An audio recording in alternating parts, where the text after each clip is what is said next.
right. All right, I'm coming back in singing. You want me to start with, what were you just saying? I feel like this next run of ones isn't good for it, but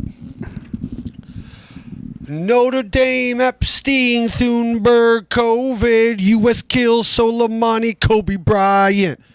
COVID-19, George Floyd, Beirut explodes in George Biden, Hunter Biden, January 6th. Anyways, I'm back. Hello.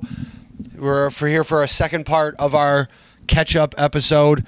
Rob Loves Arguing. I just finished a lovely set of stand-up comedy over at the Joker's Comedy Theater / Persian Pub and Lounge in Richmond Hill. Thank you to the fine people of Richmond Hill for an unforgettable.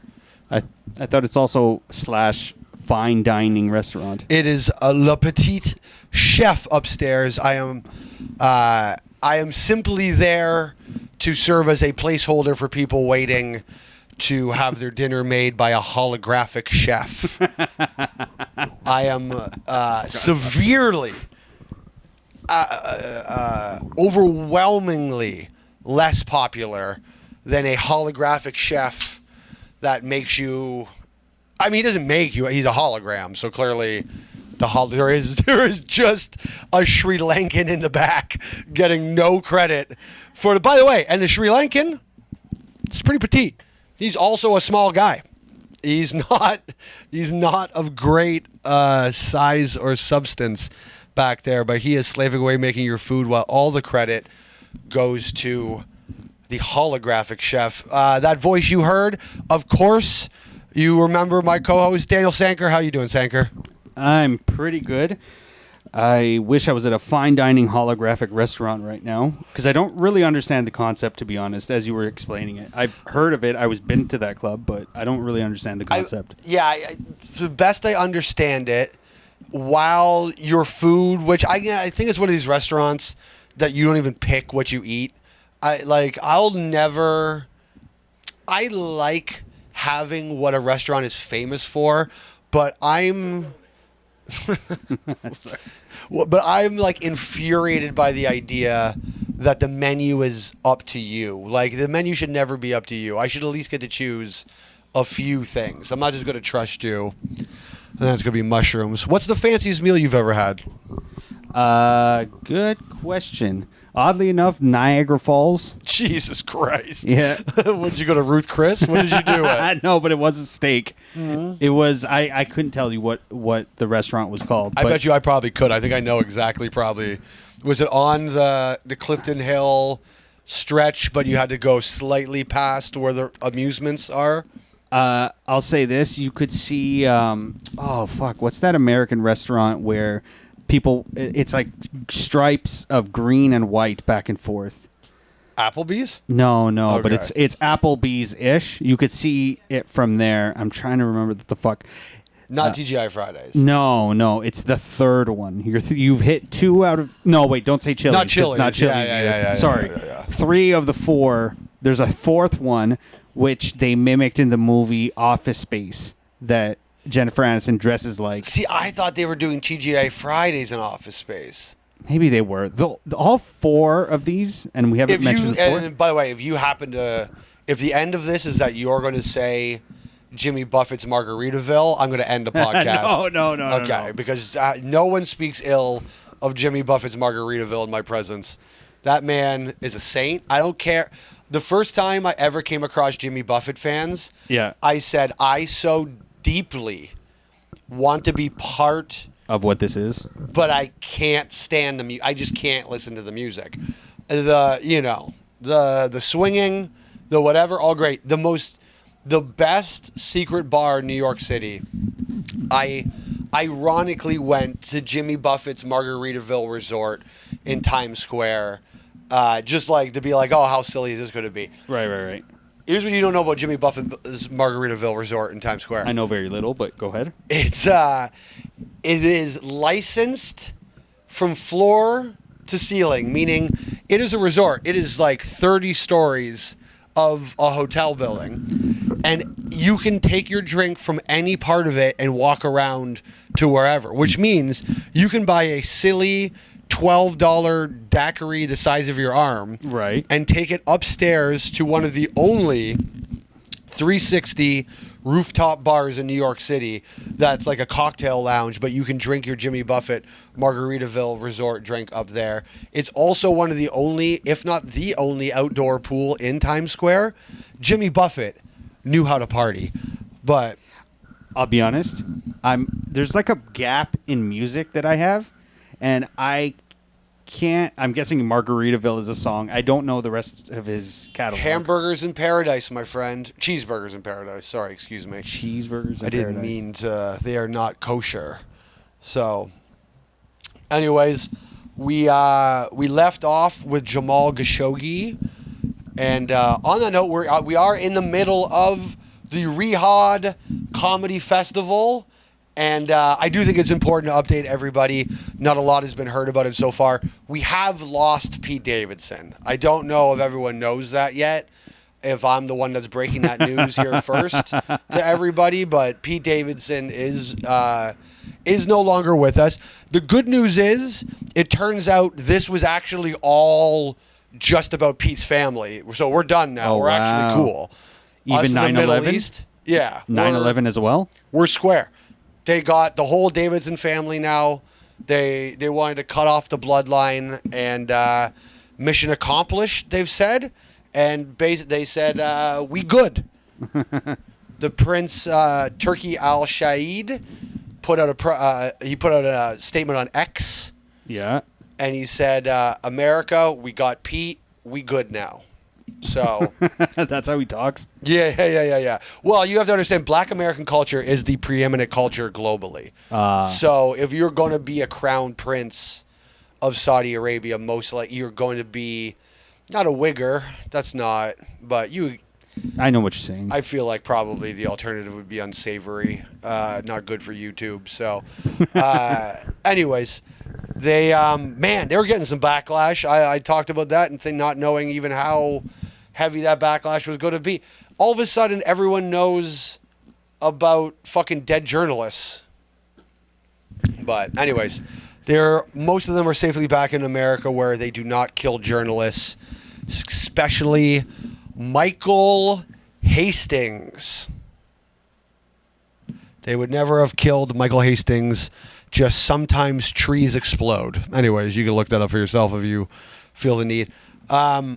So we finished on Notre Dame in Paris burning down. This is one of the ones I actually, at the time, I was sad about it burning down. And I have realized upon further reflection, I personally saw the Notre Dame in Paris in 2014 after I did the Edinburgh Fringe Festival. So it actually brings me joy now that it burned down, because a bunch of other people don't get to see it, and I've already been there. Uh-huh. So in retrospect, I'm actually not sad that I would actually appreciate if more historical landmarks that I've already witnessed would burn in a fire.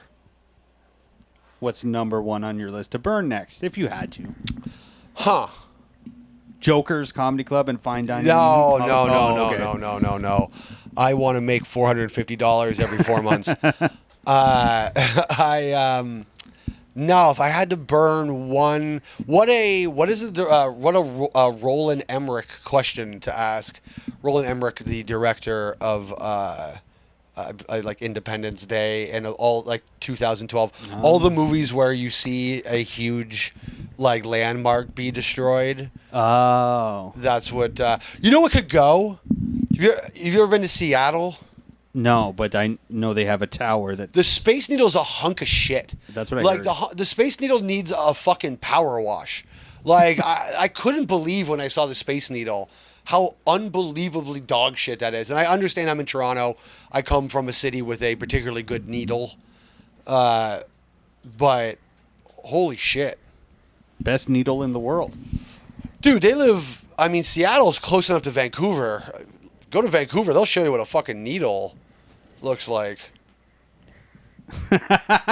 I'm so dumb.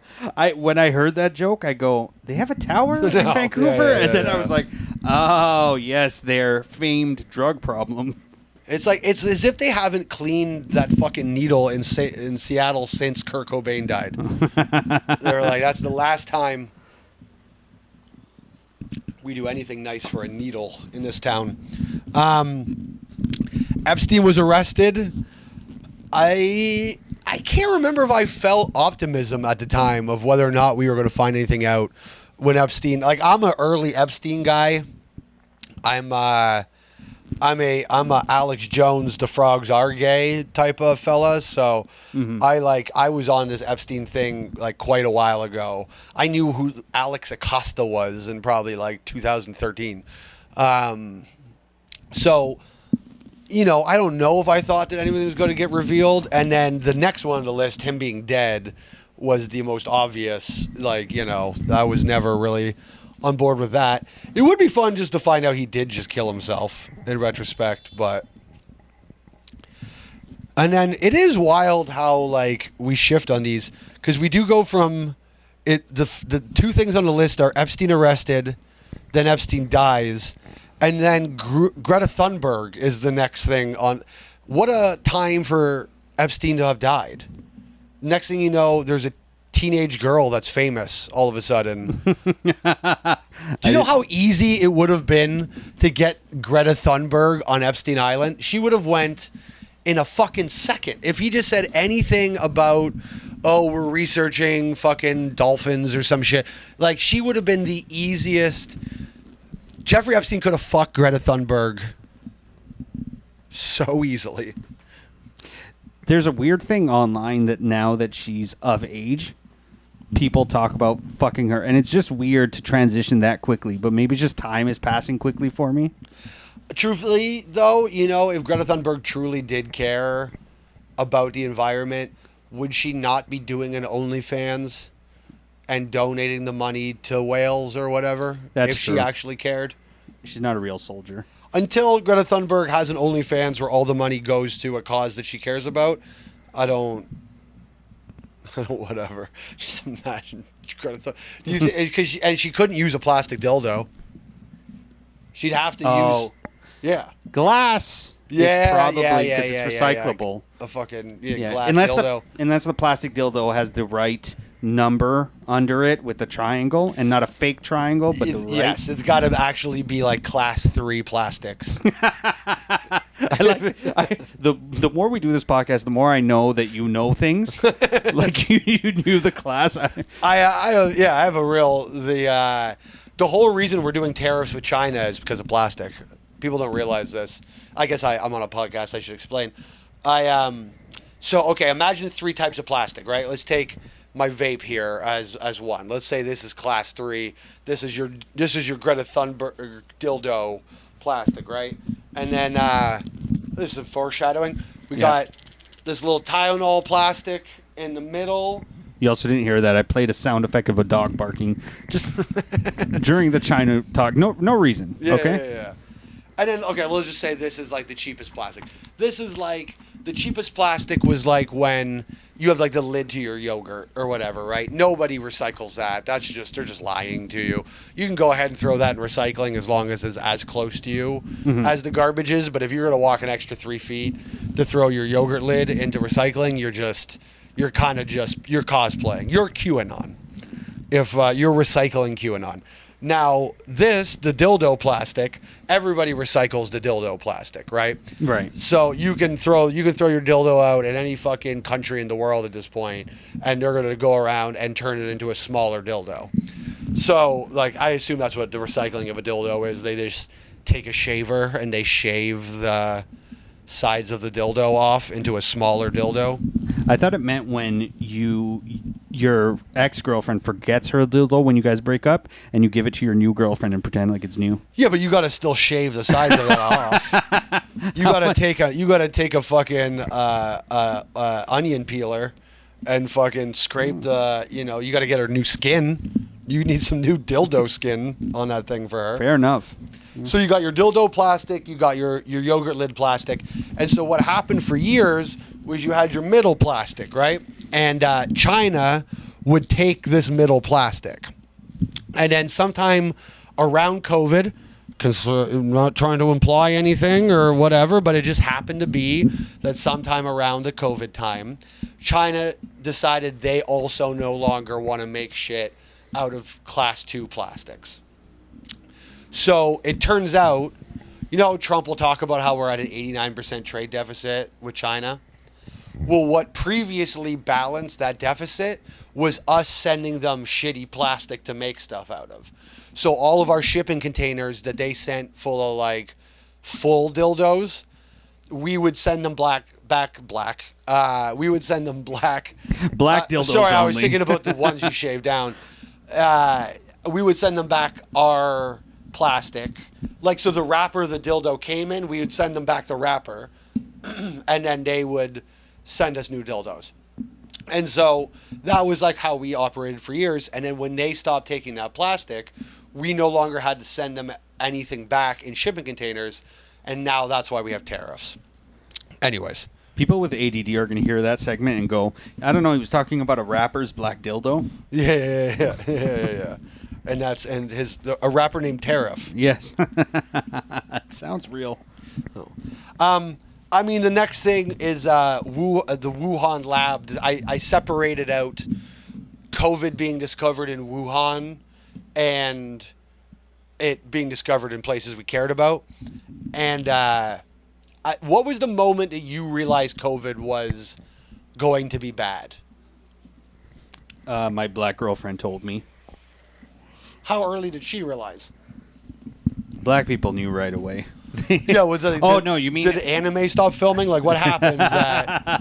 No, wait, do you mean COVID is going to be bad, meaning the disease is going to really be bad? Yeah, or okay, let me give you my control. example. So I remember, because, COVID's in other parts of the world. Yeah. And it was when New Japan Pro Wrestling canceled their shows in Japan that I went, can you hear that in the back? Oh, yeah. New COVID coming? Yeah. When New Japan Pro Wrestling canceled their shows, I knew, like, oh, this is bad. Japanese pro wrestlers don't take the day off. Right. Unless, like, shit's serious. And I literally remember I had my first panic attack. I never knew, I had been quite anorexic in my past. So when I had a panic attack, I thought, oh, I must have been, like, a little anorexic today. And then I later watched Sopranos and then found out I had a panic attack. I knew nothing about mental health until The Sopranos. Wow. Yeah, I learned how to choke on cold meats and have panic attacks from The Sopranos, which was what you were supposed to learn. So sorry. Yeah, what I kind of meant, I guess, was when you realize, like, oh, the world's about to be fucked up for a bit because of COVID.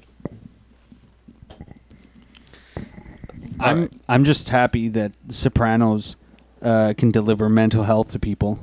There are full channels by therapists who review the Sopranos scenes And, like, talk about the actual therapy. Yeah. Yeah, whatever. It's The Sopranos is about a post 9/11 disillusionment in America and the dissolution of the American dream.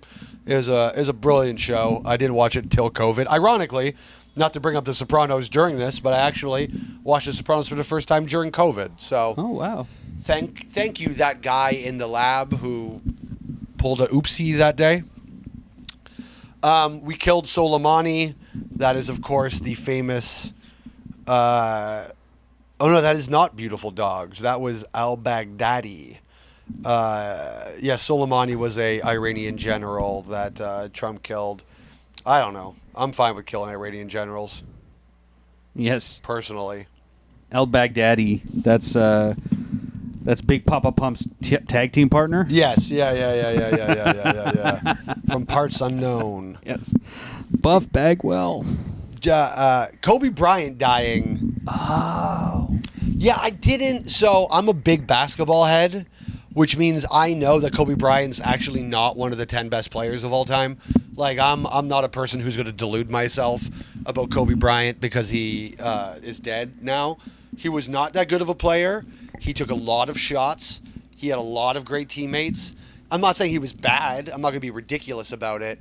But Kobe Bryant, grossly overrated from an analytics perspective. I will do a basketball podcast. Kobe Bryant grossly overrated from but you're not gonna like me then because I hate analytics talk. Okay. No, not in just in basketball, but I'm just like I'm one of those people where I'm like, yeah, but Kobe is better than LeBron no matter what the stats say. And I'm not even saying that's my only argument. I'm just saying you can't bring up stats and convince me that this person is better than this other person because I think there's other factors in play, mostly how hard I get when I watch the game. Okay, listen. Here's what I will say about Kobe Bryant. If the Monstars truly did come to Earth and try to steal people's essence, yes, they would have stole Kobe's essence. But they should have stole Tim Duncan's brain. It would have been way more useful. Tim Duncan, far better player of his era than Kobe Bryant. But we'll save that for the basketball podcast. I don't have a problem with that. This is the only thing I'll say about that is because Tim Duncan is one of my favorite players of all time. But yes, go ahead. And a sport's greatest closeted homosexual. He could be gay. If there's, it's not my story to tell, but Tim Duncan. Oh, the NBA's greatest. If there was a closeted homosexual, I don't think there's gonna be a lot. So let's say Mount Everest of closeted gay athletes. It would be Tim Duncan, Dwight Howard from the NBA right off the rip, and then Wendell Clark. People say Wendell Clark was actually a fruit. He would beat the shit out of somebody for saying that if it wasn't true. But do you know Wendy Clark, hockey player from the early 90s? It sounds very familiar. He also has a chain of restaurants that Yuck Yucks are attached to. Oh. So if you ever go and enjoy a nice show over at the Oshawa Yuck Yucks, you could enjoy yourself some Wendell Clark fine foods. I mean, do they have holographic chefs? It would be awesome if a holographic Wendell Clark explained your meal to you before you. Could we just get all comedy clubs would be doing better if we could just have holographic chefs? Yeah. Yep. Making their dinner. The Yuck Yuck should have holographic Mark Breslins that just come out and he gives you the double Jewy handshake. Anyways. I'm just still surprised by, out of the three of them, I don't know enough about Wendell Clark, so I can't speak on it. Tim Duncan, I'm not surprised at all, and I still love him. Well, no one's saying you don't have to love him. Well, I love him. What were you implying? I'm saying, even with his spaghetti dreads, I still like him. He has wild hair. They're terrible. It's terrible. They look what a wonderful mane of hair to get tugged on while you're getting butt fucked. But the Dwight Howard one is the one that's surprising me. So there is a lot of internet rumor. He's tried to dispel it, of course, but there's a lot of internet rumor that Dwight was a fun boy. Because I feel like I did not hear that. The one I heard a lot and saw video evidence, not of him actually in the act, but of him being just a little more feminine, is famed rapper. Oh, yes, absolutely. Yeah. And by the way, bleep this for me when you can. Okay. But the Chris Bosh, that is the gayest alive video. Is so funny. It's Chris Bosh when he wins with Miami pouring champagne on himself. And like the way he pours champagne on himself, and it's just a black guy doing a voiceover. It's a black guy. And just Chris Bosh is both bleep the N-word and Chris Bosh's name, but make it the title of the episode at the same time. I want both those things to be true. But yes, great call. You're right. Chris Bosh also on the homosexual sports athlete Hall of Fame, the closeted gay athlete sport Mount Rushmore. We might have to expand it to a Hall of Fame. We'll see. Some of the greatest, based on the names. Not Dwight Howard. He's great kind athletes, of. Yeah. He's a great athlete. It's debatable how great he was in the league, but phenomenal players still.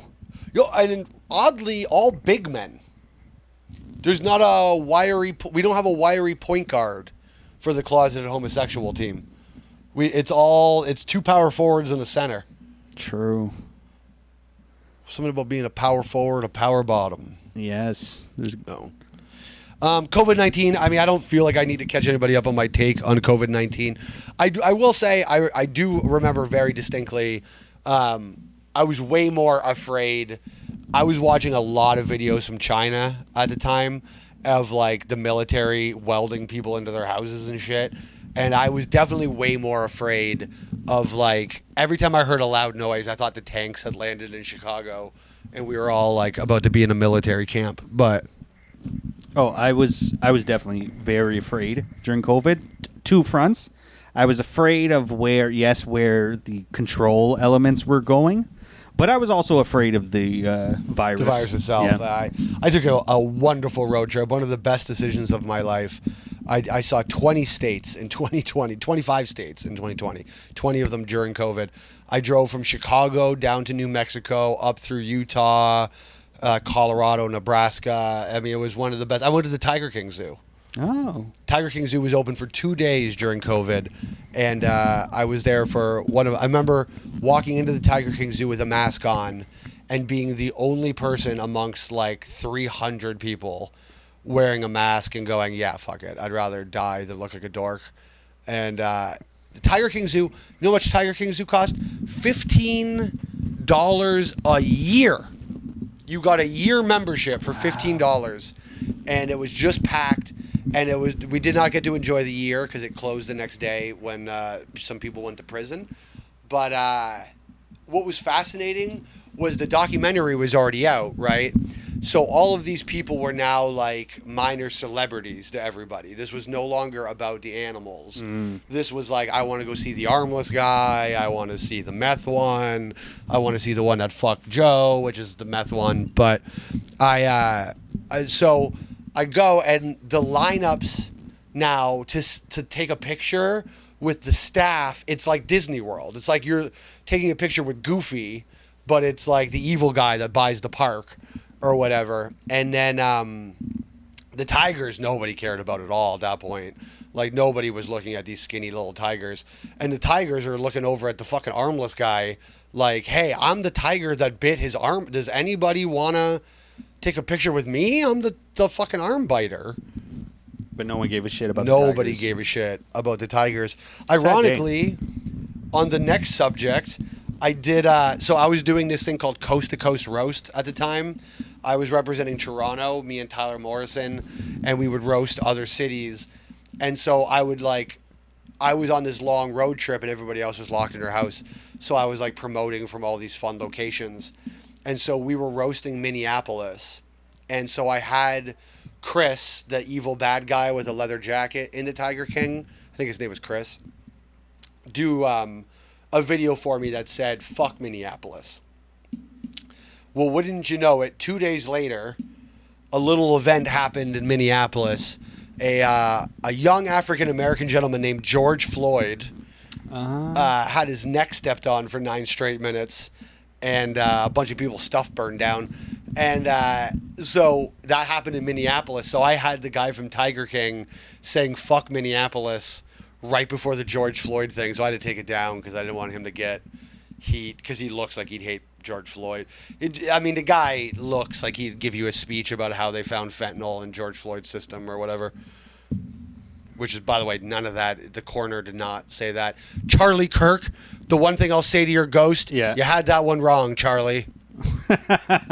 that's well. He shouldn't have shot you. But I heard on his tombstone it says, "I was wrong." about George Floyd. Yeah. Hey, he was consistent to the end. He would like to correct the record, but yeah, he would. George Floyd. So there was no fentanyl. No, it's not. Or at least not reported. Like, you could be fentanyl in your, I could have all sorts of things in my system. Doesn't mean they have anything to do with my death. The coroner, in one case, said it had nothing to do with it, and it was clearly the 9 minutes of knee to neck. And then the second guy implied there was an off chance fentanyl in the system contributed to having a heart problem that could have led to a knee in the neck kind of being a problem for you. Like, basically one corner was like, hey, if you do fentanyl and then a cop knees on your neck for 9 minutes, you're going to not do as good Like, if he had never done fentanyl in his life, Derek Chauvin could have maybe kneeled on his neck for like 11 minutes. Right. And he would have been fine. I get it. I get what you're saying. Yeah, it was his fault. Yeah. Yes. Send the National Guard in. So, go ahead. No, I appreciate you saying that because I am definitely the type of person that watches one video and goes, "Oh, you've changed my mind." Yeah. And like, you listen, a lot of the people who have been wrong about everything will be the ones that defend him, and so then you reflexively kind of don't want to defend him. But no, liberals are right on that one. It's not. He didn't. That was just knee. Turns out knee also bad. Not supposed to take knee to your neck for that long. It says that on the death certificate. Knee. Died by knee. He overdosed on knee, it turns out. So, the Beirut explosion, I don't know. That one's, speaking of Lebanon, never mind, that was off camera. But Beirut explosion, I thought it was bad then. I think it's bad now. I was right about that one. Joe Biden's election. That turned out to be a fairly fun one. He did get elected. We'll make that very clear. At no point did I think that was any chicanery involved in that situation. I will say, though, to be fair, January 6th, everyone needs to be a fucking adult. And read history books and understand that was not just a bunch of crazy Trump supporters somehow got into one of the most protected national monuments in the fucking country. FBI agents did that, guys. That was FBI agents. Go to any protest in North America, and what you will meet, mostly girls who don't. You will meet two things at protests in North America. You will meet girls who don't shave their pussies, and FBI agents. An FBI, if you want to know who's an FBI agent at a protest, say, "Show me your pussy."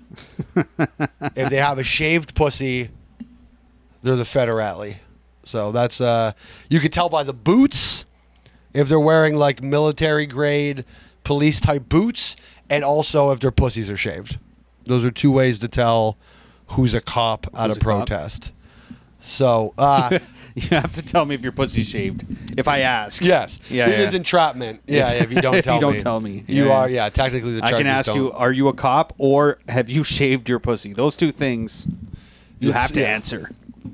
The next thing I want you to put in post, because it is one of the greatest videos that's ever existed. Do you know the Myanmar coup video? There's the lady doing an aerobic style video, it's like the most like I don't want to say like Asian-y type workout you've ever seen in your life, where you're like, Asian people won't touch weights. Like old Asian ladies, they work out every day, but they just will not touch a weight. Like it has to be, they defeat the air. Yes. Chinese people are incredibly prepared for the air to defeat the air if necessary. I don't know if they're working on some sort of invisibility technology that they know about that we don't know about, and that's why they spend so much time fighting the air. But so this lady was doing like a pretty typical sort of Asian public workout, and behind her is a military coup happening on Myanmar. And like the country was like overthrown by the military, but she's just doing like her little TikTok video, Zumba. She's doing like a Zumba class in front of a military style coup, which is like, it's just the most perfect video to encapsulate this moment in time in history where we're just coups are happening. Like, could anything be more interesting to happen than a military coup in your country? Like if the military dragged out Mark Carney while we were we'd be like, wow, that is fascinating. But yeah, just look up like Myanmar coup. And then like, it's gotta be like, this video should be the number one. So easy to find in it. Then the only reason I even liked including this one is because it fits into the song. Trouble in the Suez, we didn't start the fire. It was always burning since the world. There was the we didn't there was the video, or not the video. There's a ship that blocked the Suez Canal.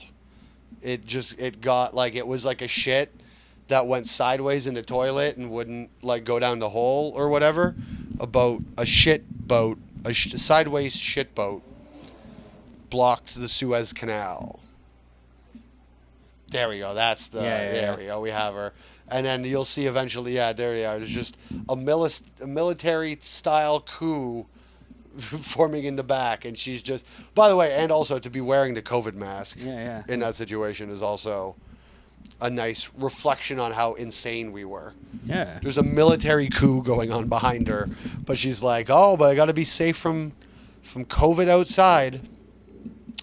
This video brought to you by Danny Polishchuk. Is that? It does look like Polishchuk, huh? Yeah, absolutely. The next thing, the Taliban regain Afghanistan. That's a fun one. It was nice to see the Taliban get back Afghanistan. You know when you see a restaurant and it goes under new management and you were like, but I love the old management. Like, I knew the old management by name. They were nice. Yeah. That was my management, right? Now, I'll go back to Afghanistan now. Now that the Taliban's back in charge, it's just, what was Afghanistan? It became a corporate hellhole, let's be honest. There was a McDonald's on every corner. You know what I mean? Like, they lost the culture of Afghanistan at the time. I thought, you hear that initially and you go, the perpetrators of 9/11 sounds bad that they got back Afghanistan, the country that we spent 20 years pulverizing to try to bring freedom to. And then you hear it and you go, you know what? I'm happy for them. They got their culture back. Yeah. I was very happy for them because it felt like the Taliban were really thrown to the wayside when ISIS got all big and everything like that. We got a new hot terrorist group to look after. Have you heard anything of ISIS? We really can only... No. There's two things that we can only handle one of in culture. We can only have one female slut rapper at a time. Like, right. They have to always constantly be giving us a new female slut rapper, and one terrorist group that we're always afraid of. Like, Nicki Minaj was like Al Qaeda, right? Nicki Minaj came out. She was huge. She committed 9/11, and then we moved on. And then all of a sudden, Cardi B's here, ISIS. Cardi B's ISIS. And everyone can pay attention. And now we're all the way up to Sexy Red is Hamas. Does that make sense? Dochi, I guess, Miss Hezbollah. Hezbollah would be Dochi, I guess, who are the Houthis? Maybe Doja Cat is Hamas. Yeah, 'cause she's more famous. Yeah, Doja Cat is Hamas. And then Sexy Red, I think, is the Houthi. Well, Sexy Red is one. Doshi is technically newer than Sexy Red, so we're gonna say Sexy Red is Hezbollah, and then Dochi is the Houthis in Yemen. I don't know. I'm trying to remember. I think we have basically had as many female slut rappers as we have had prominent terrorist groups. But then the question is, if in this list, you're going to have to pick an old terrorist group. Who's Lil' Kim? Lil' Kim? That was the PLO. That was the Palestinian Liberation Organization.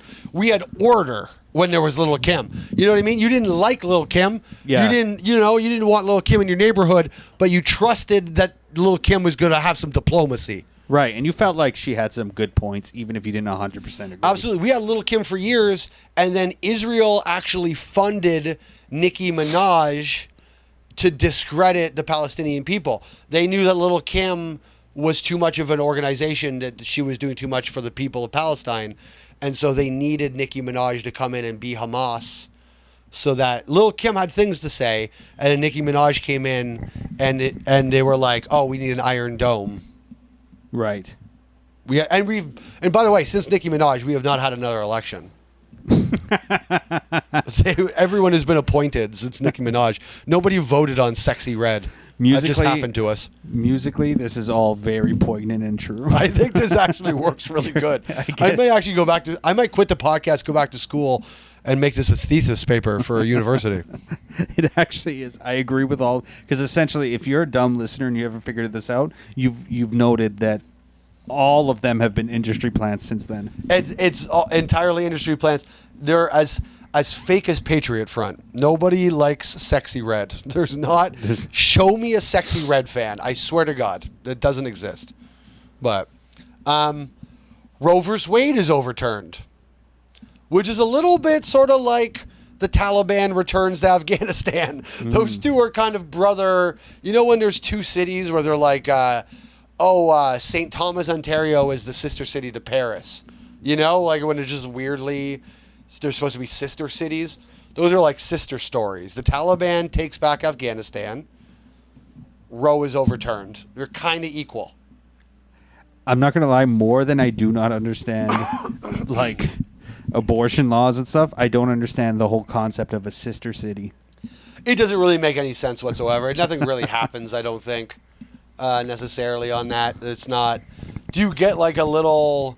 Is Paris the sister city of New York, and that's why the Eiffel Tower exists? That would make sense to me. That actually like we trade nice things with each other. By the way, I love that New York has the Eiffel Tower or the Statue of Liberty, and they're always like, "Oh, we got this as a gift from France," and then France has the Eiffel Tower, and they're like, "Yeah, we made that ourselves. We went ahead and just did that project on our own." It's also hilarious that like do you remember during like shortly after 9/11 when like the U.S. was going to war and stuff, and France decided not to join them in some of the wars or whatever, a lot of New Yorkers were like, "Fuck France" or whatever. Freedom fries. Yeah, and the freedom fries thing. And then freedom fries. But then it's not like they took down the Statue of Liberty. It was still there. No, they still kept their nice present. They did turn it backwards for a while, but they yeah. By the way, in case you were wondering, at a protest, Statue of Liberty, clean shaved puss. That is a bald pussy on Lady Liberty. So, Russia invades Ukraine. Boy, thank God that's all done. We're over that, huh? Thank God we don't have to deal. There are Ukrainian Uber drivers now. Isn't that wild? I was in Winnipeg, and I got a Lyft or an Uber from the airport to the hotel, and the driver was Ukrainian. All right, I thought that was Roe vs. Wade overturned. By the way, here's the thing. If you actually look into it, and this won't be popular, abortion is murder. No, if you look into it, what I knew was going to happen is America needs a divorce. This is, and I'm not the first person to say this, but I think the thing you got to realize is in a divorce, people realize very quickly which parent was the good parent, right? My mom and dad got divorced. It didn't take me as an 8-year-old very long to realize my mom probably should have figured some shit out. That was not. My mom was not. My mom was, for the sake of this argument, my mom was pro-life and my dad is pro-choice. Mm-hmm. Now, they're not, either one of them, I'm not saying that was their view. What I'm saying is, when they got divorced, the place my mom lived kept getting smaller, and the place my dad lived, while initially getting smaller, continued to get better as he was a functioning, reasonable human being. And my mom's life just fell apart. And you realize very quickly. So I think, to me, red states and blue states splitting apart and making their own rules, if you truly believe in like liberal values, it's actually the best thing to happen. Give them states' rights, because like when you actually see like, oh, like they're all doing really good and I'm learning about how dinosaurs aren't real. Like, it's like when everyone moved to Austin, all the comedians moved to Austin, and everyone was like, oh, it's so great and stuff. And it's like, yeah, but then put your kids through dinosaurs aren't real school for a little bit. Right. And then you'll be like, maybe I'll just pay some taxes. You know what I mean? Maybe I'll just pay. Once you got to put, now they'll just make liberal charter schools in all of them where they teach you how dinosaurs worked or whatever, but still. Liberal charter schools is the funniest concept because it does exist. But then charter schools are also known for... Not only will it exist, if things keep going on this trajectory, liberals will be the ones that have to push charter schools. Because conservatives will make the schools to their liking to the point that Right. liberals will be like, we'll just pay for our kids to go to school so we don't have to hear about this nonsense. Yeah. So, right after Roe v. Wade is overturned, Queen Elizabeth II dies. I think probably because she loved abortion so much. She didn't want to live in a world. She can't live in a world where she couldn't. Because she, listen, people were blasting away in Queen Elizabeth right till the day she died. Yeah. And what is she going to do? She can't father a father. I believe she's a man, much like Bridget McCrone. Well, I don't think we ever got DNA results on whether or not Queen Elizabeth was a man or a lady. I don't know. We know she aborted Princess Diana. They absolutely aborted Princess Diana. And Michael Hastings. Look into that from earlier in the episode. Elon buys Twitter. Everything's been fine with that so far. I will say, it is just better.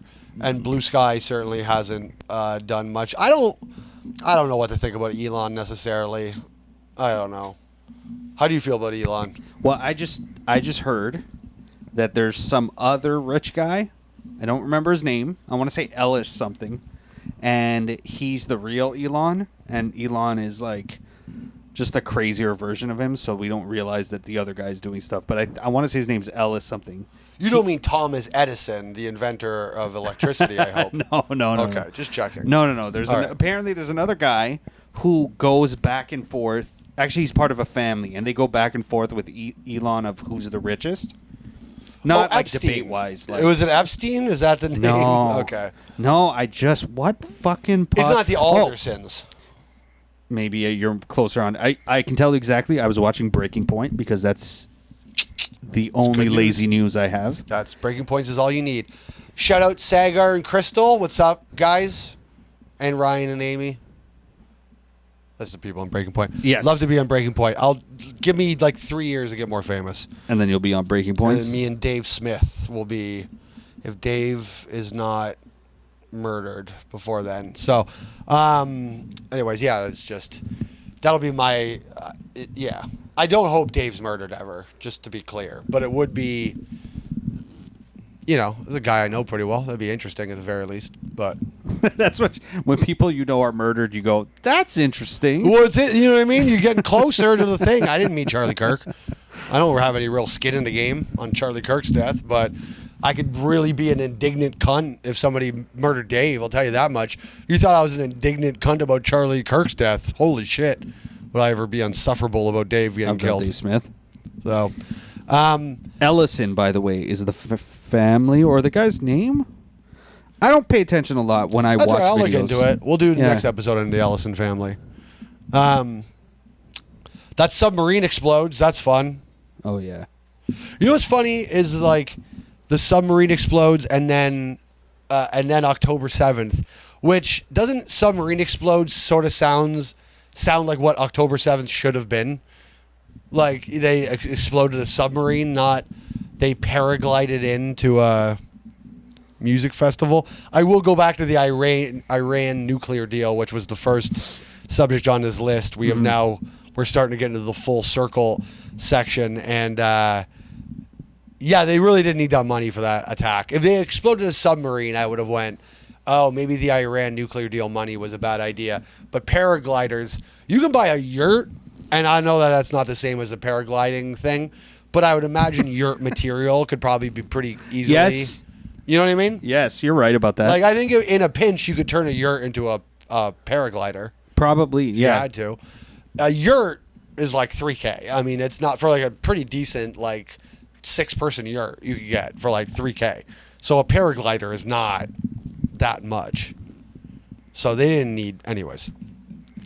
Navalny dies.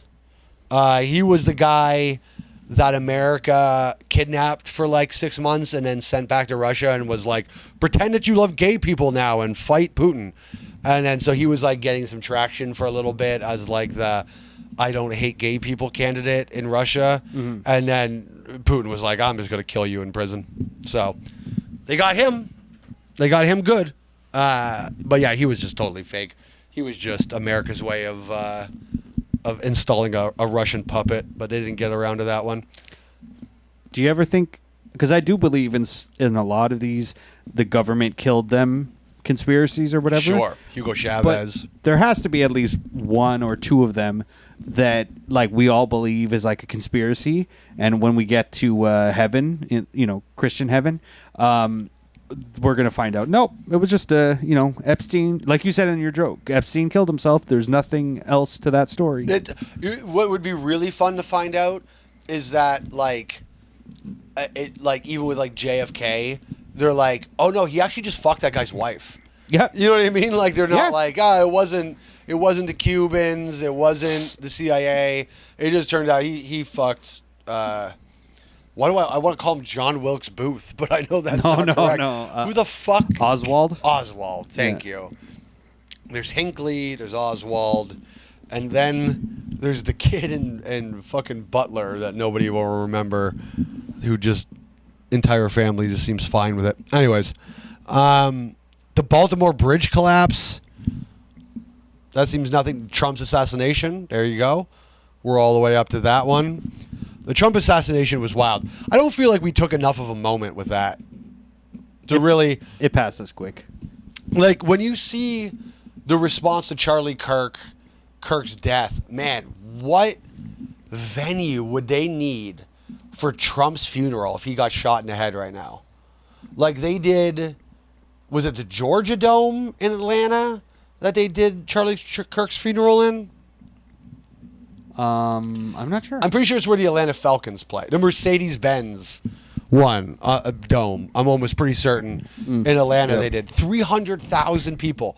Where could you put Donald Trump's funeral? What venue would you pick?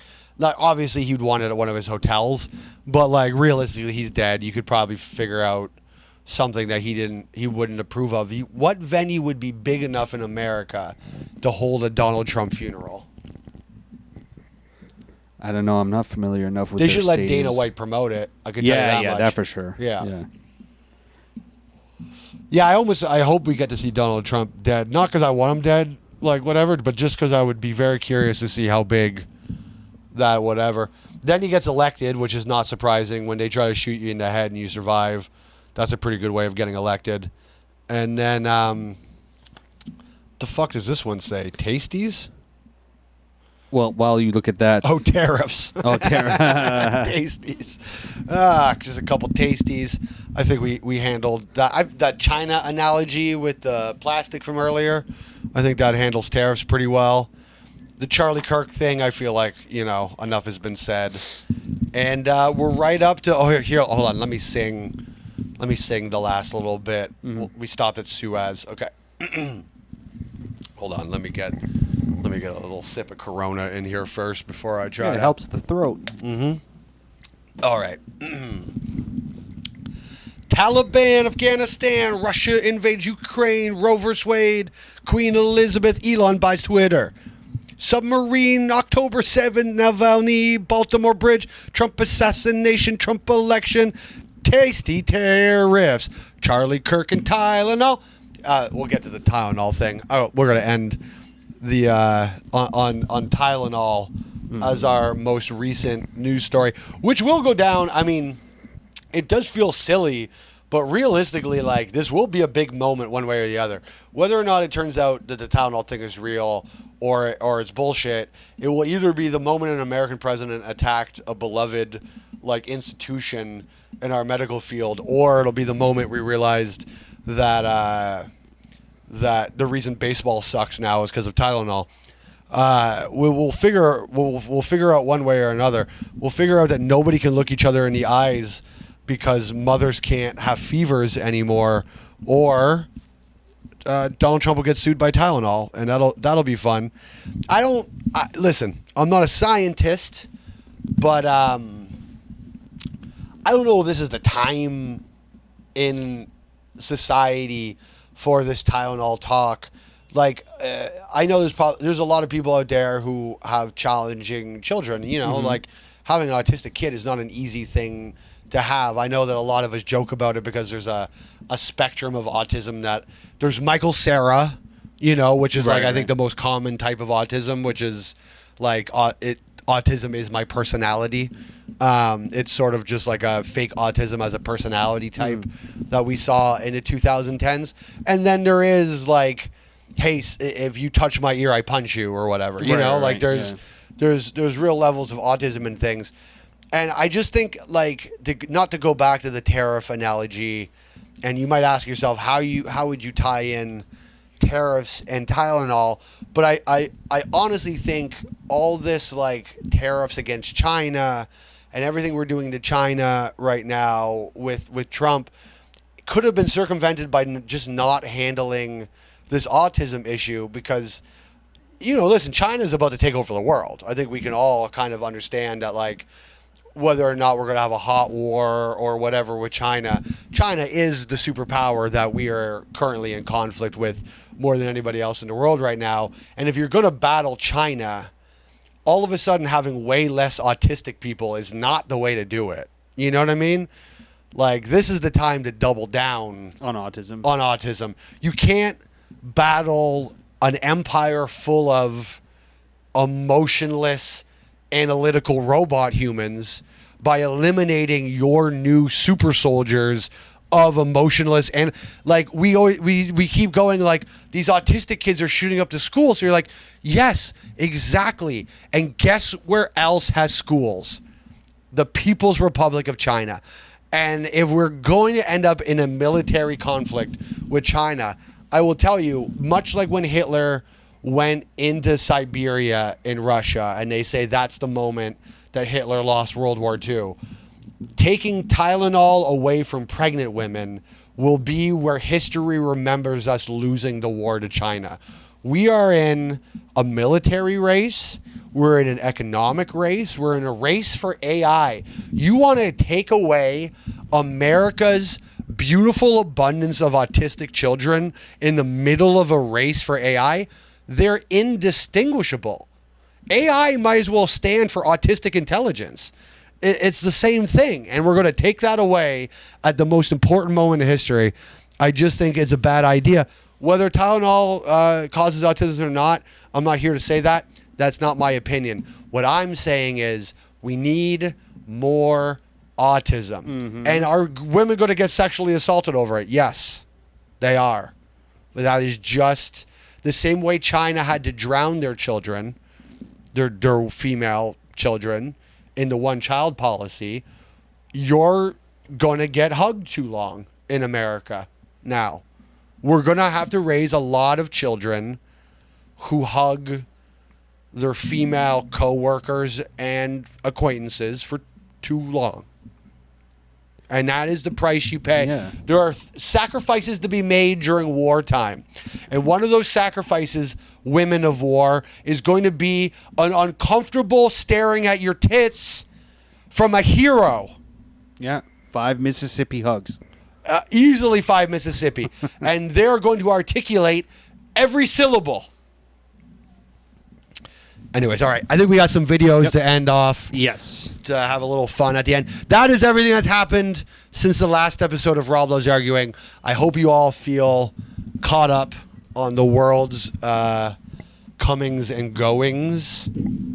Okay, well, we got 2 ways we can go with the video. I can give you one that you found the people arguing in it extremely annoying. 3 ways, actually. There's that one, or you can get one where people you may be directly acquainted with or at least have met arguing. Right. Let's start with that. Let's pull the Band-Aid off of whoever. And I'll give you third option is this one's more of a challenge. Like I can play a court hearing, and then I'll pause it and ask you how would you argue your way out of. Perfect. I love it. Let's bring me to court, and then let's right. see some people I tangentially know in my personal life. Sure. All right. So this is you might actually recognize him. There's a few judges that have become somewhat famous online because they post their videos on YouTube of like their court cases. That's crazy. Yeah. That's bonkers that they're just posting actual people's terrible days in life. That is. Yes. How is that allowed? Sometimes you're not allowed like actual news things in a court case, and these judges are TikTok. They should debar them. Anyway, sorry. Go ahead. No problem. That's my starting point. I somewhat agree, but there's 3 to 4 big ones. 2 of them, I'll admit, they definitely fall more on the side of making the judge look like he has a heart of gold. Okay. So I think those ones, even if you're the person in court, you're like, yeah, you can post that because I look nice, you look nice for being nice to me. It's kind of very heartwarming. This guy, generally more of a humor aspect to it. So if I was in his court, I'd probably be more upset about him posting this video. But the background is actually, I won't give you a background because you'll have to. The reveal is even better. Perfect. Or calls case people. Oh, you have your headphones by the way. Yes, good. We're good. This is Corey Harris. Conrad Siller on behalf of Pittsfield Township. Let me turn Assistant Public Defender Natalie Tate for Mr. Harris, who should be present via Zoom. Mr. Harris, are you driving? He's driving right off the rip. Actually, I'm pulling into my doctor's office, actually. So just give me 1 second. Okay, well, hold on. Let's pause for 1 second off the rip. It does appear as if he is a blind black man. I don't know. I don't want you to skip ahead. Yeah. But he has a very Stevie Wonder quality about him right off the rip. So if we are about to find out that he's both blind and driving, I think that this guy is. I like where he's starting. That would be hilarious, but that's not the reveal. He's not blind. Okay. No. Now. I will say you can see the judge is already confused. There's a bit of a pause, so we do have to talk through this part a bit. The judge is flabbergasted at this point right now. What's he confused about? Bro's got to Pulling Uber in Eats. right now at this second. Yes, I am. So that's the guy who's doing? accused. Your Honor, we are respectfully parking his requesting car. an adjournment in this matter, Pop that sunroof. up possibly 2 to 4 weeks if the court would allow.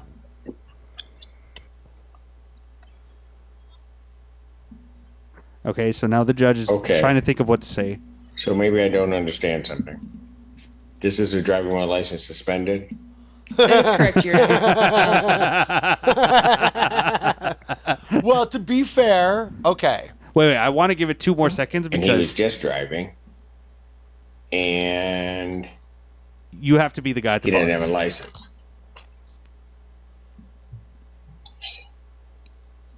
Oh. All right. So the guy goes, So the judge, just for, because I know it's a little low if the audience can hear, the judge is waiting for a guy to join the Zoom. He joins the Zoom, but he joins from his car, and then the judge reveals to anyone watching this video that, wait, isn't this court case for this guy driving without a license? And then he asks the guy, isn't that? And the guy goes, realizing he doesn't really have a response to being caught on camera in his car while, but if you're that guy, and this was my question to you, how do you turn this case around? Got it. Okay, so this is actually easier than you think it's going to be. Okay. First of all, before I make the actual argument I would make to the judge, I would like to say to this guy, to be fair to the defendant, he probably doesn't remember which court case he was calling in for today. Like, he's probably got a bit of a docket of court cases that he's got on his schedule, and he just puts them in his phone as court case.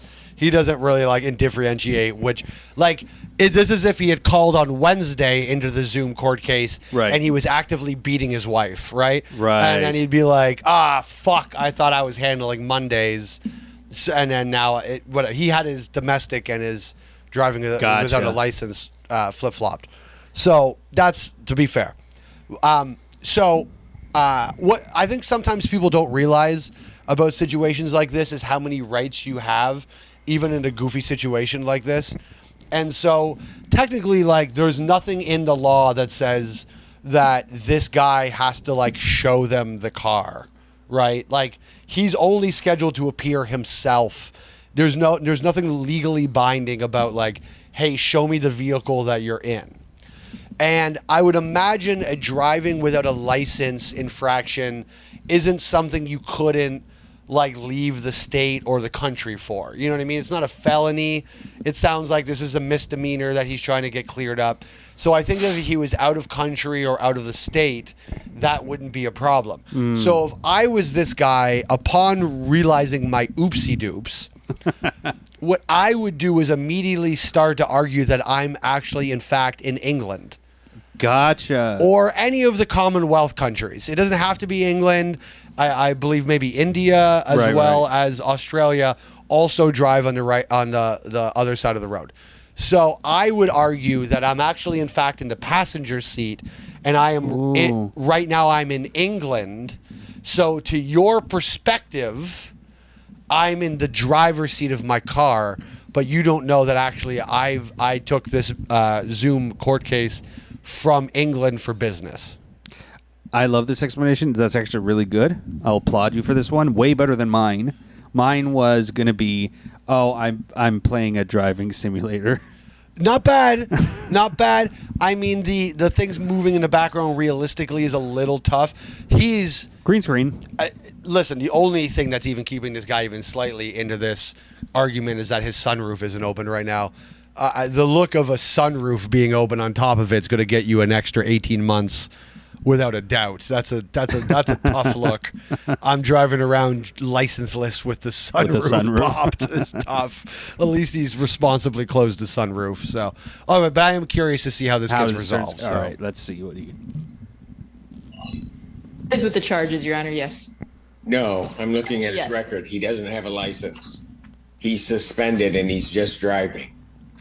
That is correct, Your Honor.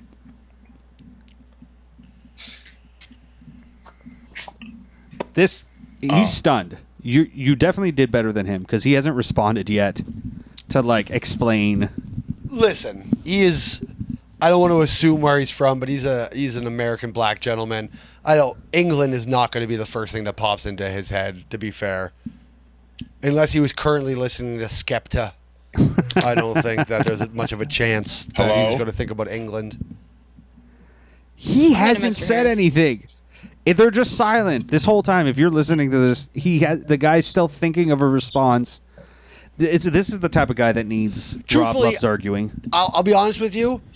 If you just hang up right now, what could they even do? I would just hang up. So, defendant's bond is revoked in this matter. Defendant is to turn himself into the Washington County Jail by 6 p.m. today.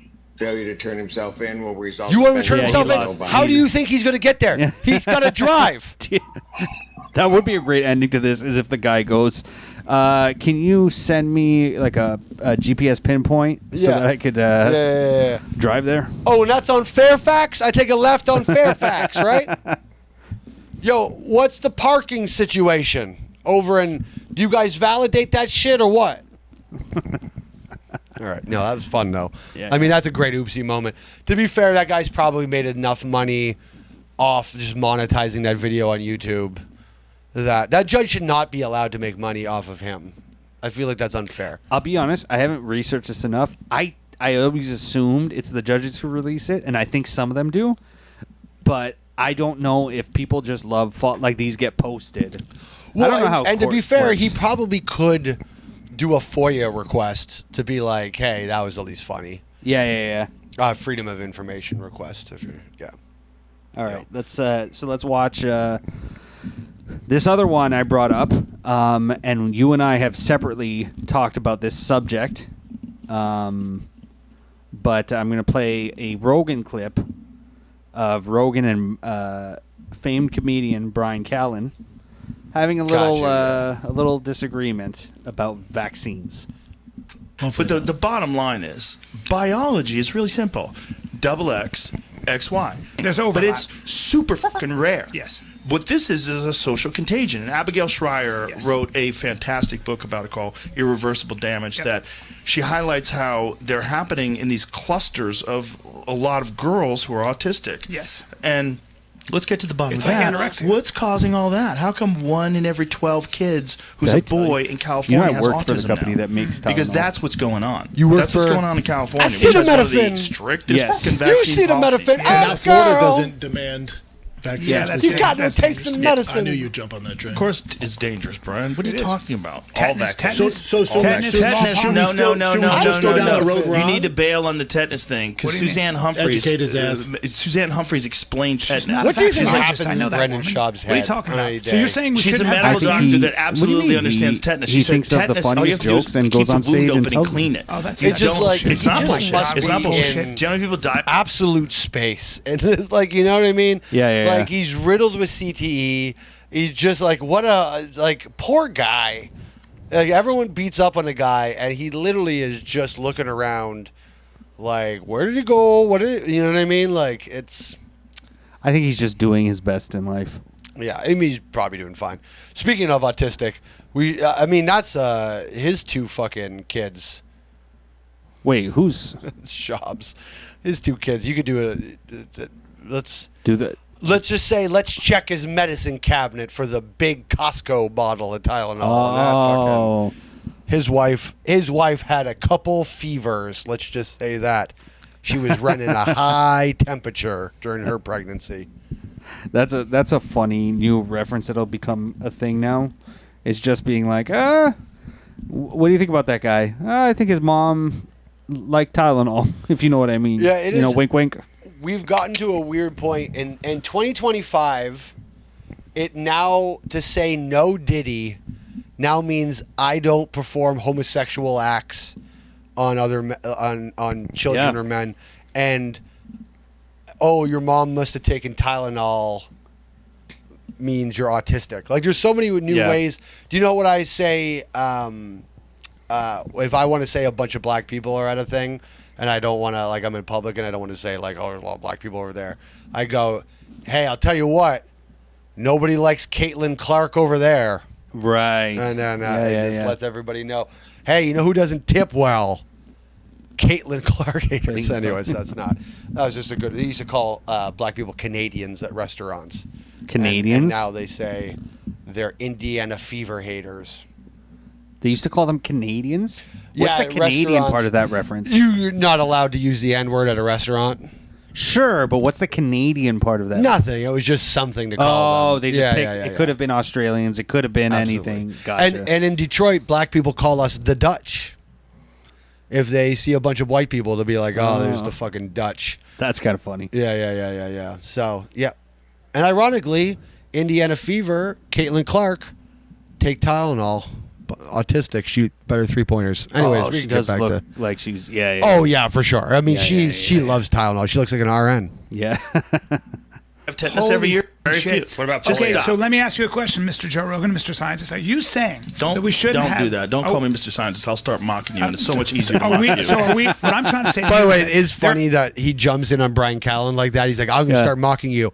Remember when you raped that girl in 1989? You're like, don't call me Mr. Scientist.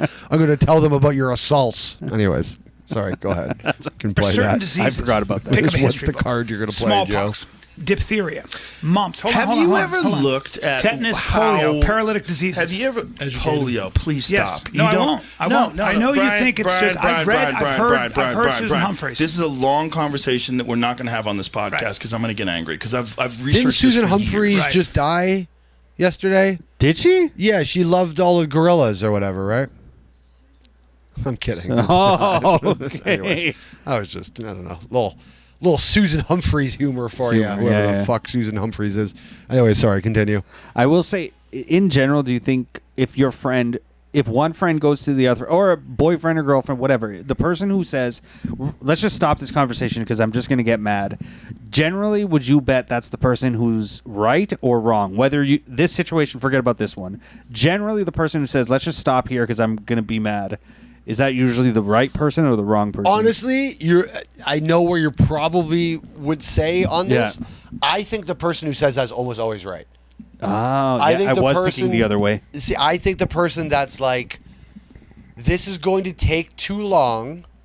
I'm going to say too many things that you're not going to get, and you're just going to end up angry at me.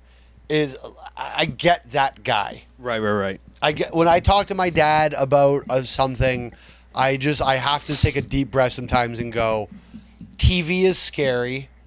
and it scares you, and you're never going to understand this. Right. And I just have to let it go. So, yeah, no, I think, honestly, I think that person very often is like, I engage in this conversation with, like, let's keep in mind who Joe Rogan is. Let's not forget for a second that this guy's not regularly talking to Neil deGrasse Tyson. You know what I mean? Like, this guy talks to smarty pants all the time. Brian Callen is not intellectually scaring Joe Rogan to have a conversation with. He might be afraid he might corner him in a green room after a show in Tallahassee, Florida. I'm just making up locations about Brian. I don't know if he ever actually did anything, but the point is, Joe Rogan is not scared to have this conversation with Brian Callen. He's annoyed to have this conversation with Brian Callen. It's a fight companion podcast. They're just supposed to be talking about dumb fun, you know? Right. Like, how annoying is Joe Rogan's life? He spends 3 out of 7 days discussing, like, the guy used to do a show where people drank goat cum, and now he has to, like, be in the intellectual arena with, like, our greatest intellectuals on a 3-day a week basis. And now his friend Brian Callen shows up and is like, I'm going to have a debate with you. And he's like, dude, I just wanted to fuck some open micers against their will with you and have a nice time. I don't even remember what Brian Callen was accused of. But, and by the way, when I say that, I do mean shop. Oh, okay. That's what when you say. Yeah, you may have flipped them. Yeah. So let's just. But you're not a scientist. I don't have to be a scientist to know that. Yes, you do. No, Brian, shut the fuck up. I don't have to be a scientist to read research to understand that they were spraying DDT all over the fucking country when everybody was getting polio. Do you know that? Yes, you know I do. the first Yes, instances I of polio, they happened in rural communities where they were all farmland and agriculture, and you then heard it here cows were first, getting them, guys. horses Joe were getting them, Rogan and dogs were accuses getting Jake them. the Snake It's Roberts. not I'm not going to do this with you, But it's Brian. not just about. polio. It's not just about. Hold on, Joe. No, It's Brian, not I don't want to ju- do this with But you. it's I not don't just wanna do this. about. We're in is the it- middle of a fight companion. All right. It's Oh my annoying. God! Jake the it's Snake just gave Ricky Steamboat polio. And then it ends right there. How do you feel? I feel like you're falling on the Rogan side of this thing. Listen, I don't even know if Rogan, like, he says some things in there, like, Brian Callen says polio, and he rolls his eyes. I don't fucking know. Like, I don't know. I thought polio was a real thing we needed to vaccinate for. I don't know what Susan Humphries says about fucking... Is Susan Humphries Chris Humphries' mom? Chris Humphries was the basketball player that fucked Kim Kardashian. Man. Former Raptor. He really, and he was, hey, listen, he was good for 8 rebounds a game. But he was a big body power forward, you know? He wasn't on the fucking closeted gay Mount Rushmore, I'll tell you that much. He was pounding Armenian fucking ass. But he... it was more suggested by Kim Kardashian and their editors that he was on the Mount Rushmore for dumb people. Yeah, I can't even imagine. Like, he was smart enough to fucking go, hey, I'll fuck this lady for a while and turn my 10-day contract NBA career into a lifetime of whatever. He's into family now. He's the only basketball player or Kardashian dated that didn't turn to crack or meth. That's true. Like, he's not that dumb. That's true. It is crazy that, like, yeah, like, was it Chloe that dated Lamar Odom? Yes, Chloe dated Lamar. So she's Odom. just getting, like, choked by a meth head and then showing up and being like, Chris is so dumb. Like, they're trying to make him the Jessica Simpson of the fucking... Can you say that this is sea tuna or whatever, sea chicken? Anyways. I'm not saying that Rogan was right. I'm saying that Rogan deals with enough stuff to know that tomorrow the headline, Rogan debates Brian Callen accused sex criminal over vaccines, is not what he needs. You know what I mean? Yeah. He's busy hiding his secret black kids. He doesn't need to fucking be... Sorry. I'm really trying to make sure I don't have a career after this. I took this more as whether who was right or wrong. I feel like Brian Callen decided he's tired of his friend that they used to be dumb together, and now he's a smart guy. Yeah, and he's just like, can you just take things with me and fucking chill? Yeah. We can all fly private. Some of us needed to take the shot. And maybe I identify with that because I have a thing of like my friends who I think are dumb, when they think they're I've upgraded myself. I go, I don't like this. Yeah, well, you regularly podcast with fucking Matt Baxter, who is always telling you about how the Lord has saved him, and he can save you too. So I can understand how that'd be frustrating. But anyways, I don't want to declare a winner necessarily. Aside from, I just get Rogan's perspective. Like, shut up, Brian.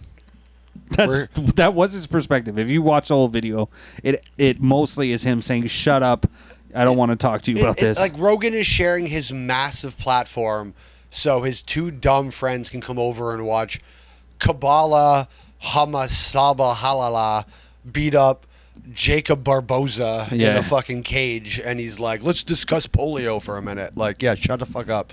This was supposed to be people punching each other in the head Fight podcast. Companion. Yeah. So, and give it to Brian Callen. The second he was reminded that he was doing a fight podcast, he goes, that's a pretty solid point.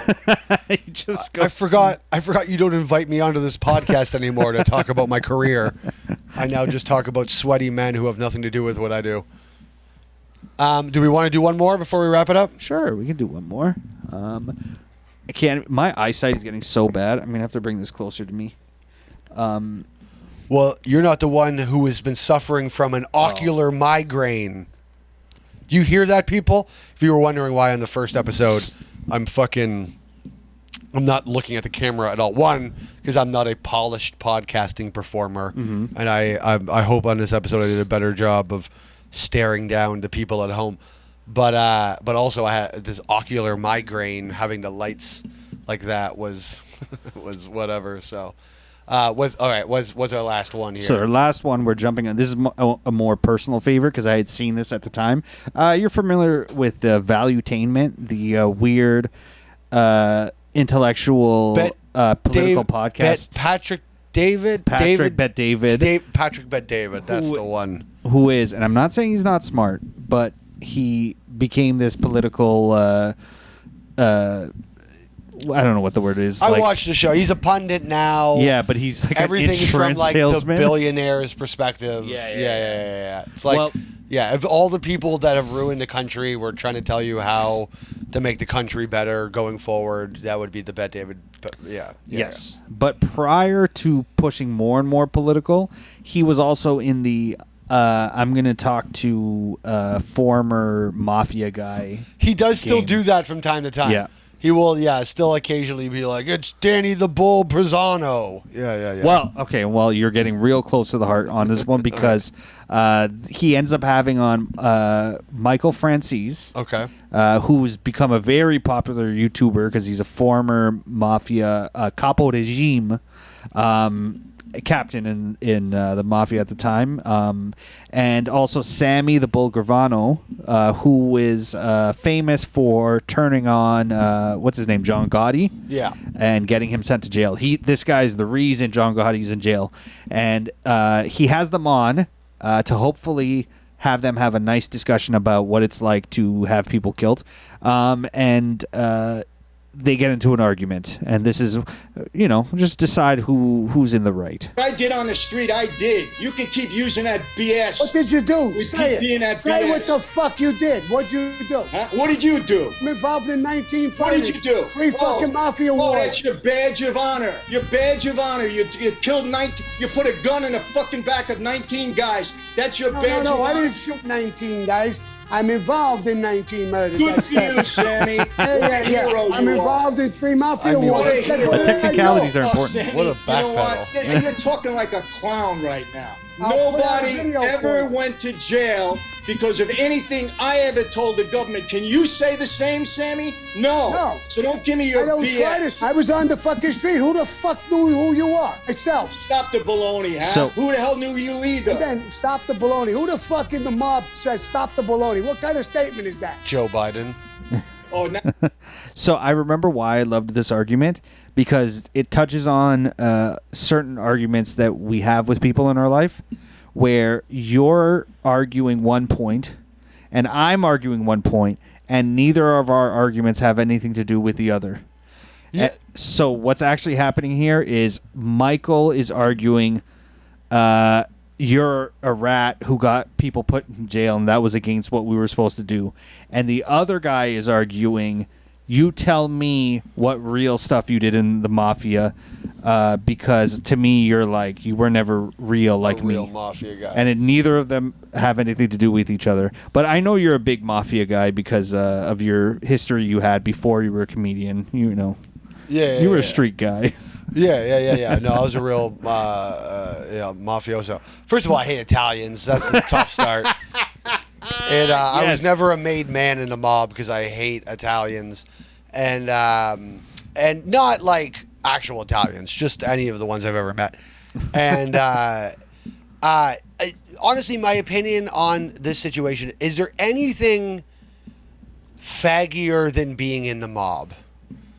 Like, is there a gayer organization with more, like, do you know who has unwritten rules?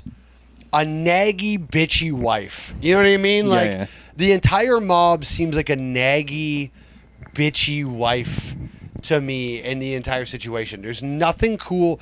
Like, you're the Boy Scouts. Like, you have this weird organization. Do you know who's fascinating to me? Unorganized crime. Unorganized crime is terrifying and wild and fun and unshowered and like whatever. Organized crime is gay. Like, this is why, like, all of these guys, they're all podcasters now. It's crazy. Like, what happened? Like, there's not another. Like, do you know who? There's two industries that you leave that you immediately become a podcaster. Anyone who's appeared on RuPaul's Drag Race now has a podcast, and anyone who's left the mob. Those are the two things that you can leave that, honestly, they're almost the exact same. If RuPaul had RuPaul's Next Top Mobster, they would go on and do like the power splits and shit. It would be the same show to me. They wear necklaces and jewelry, and they argue over whatever, and they shove meat down their throat all day till they choke. Mobsters are fucking ninnies. I haven't heard ninnies in a long time. They're a bunch of fucking ninnies. Listen to these two old ninnies argue with each other. Like, that's the gayest. Like, you didn't even. Who says baloney? Like, if you saw these two in if you saw them in a deli arguing like this, you would never in 1,000 years be, oh, this must be a mob-owned deli. You'd be like, this neighborhood is overrun by gays, and you can't even go and get a nice prosciutto sandwich without two homos screaming at each other about fucking ciabatta bread or whatever. It's just, I don't care who's right. They're both wrong. I don't care. They're both wrong. I don't care if you killed people. I don't care if whatever you were involved in 19 murders. I don't know. Yeah, you know how he was involved? They're probably a bunch of fucking guys he butt fucked, and then the mob had to kill him so they couldn't tell on him for being a fucking fairy. I hope Sammy the Bull doesn't find it. Hey, or what? He's going to ask me to be a guest on his podcast? He probably does good numbers. He does. These two guys get millions of views. Exactly. Yeah, please. They do so well. Hey, Sammy the Bull. I assume you're called that because you fucked other gay guys' husbands in front of them. You should be Sammy the Cuck Bravado, whatever. And the other one, Michael Francisci. Michael Francisci and Sammy the Cuck Gavano, or whatever the fuck that told on him. I dare you to have me on your podcast and expose me to a larger audience that probably wouldn't otherwise find me. Michael Francis would not like this talk, mostly because he's pulled a Shawn Michaels and found Christ again. Oh, I thought you were saying he posed in Playboy or Playgirl and had a dangly earring. I would imagine Playgirl magazine, if it's still around, will have the Boys of the Mafia as the fucking cover. Sure. They're gonna. June was fucking Rhode Island's fucking capo. Anyways, anything else? I think we're good. That was a nice companion piece to the first episode. People might have noticed we have an arm now. I have an articulating microphone arm where the compression of the video is slightly better. We've added an umbrella light to the room, and my ocular migraine isn't as bad as the first episode. So That's probably the number one positive for you out of all those things you mentioned. Yeah, I really just assumed I was gonna fucking go blind in an eye. This will be a reference that nobody gets. I thought I was gonna have Wafik Nazaral eye, in whatever, which I did have to stop and go. It will help my comedy career. If I did go blind in one eye, I probably would make $8,000 a year more in stand up than I currently do. Yeah, you sell yourself as the blind comedian. Everybody needs a gimmick. It's good enough for Kill Tony. That's true. It'll get me on Kill Tony. Anyways, Mark Maron, you're gay. Good night.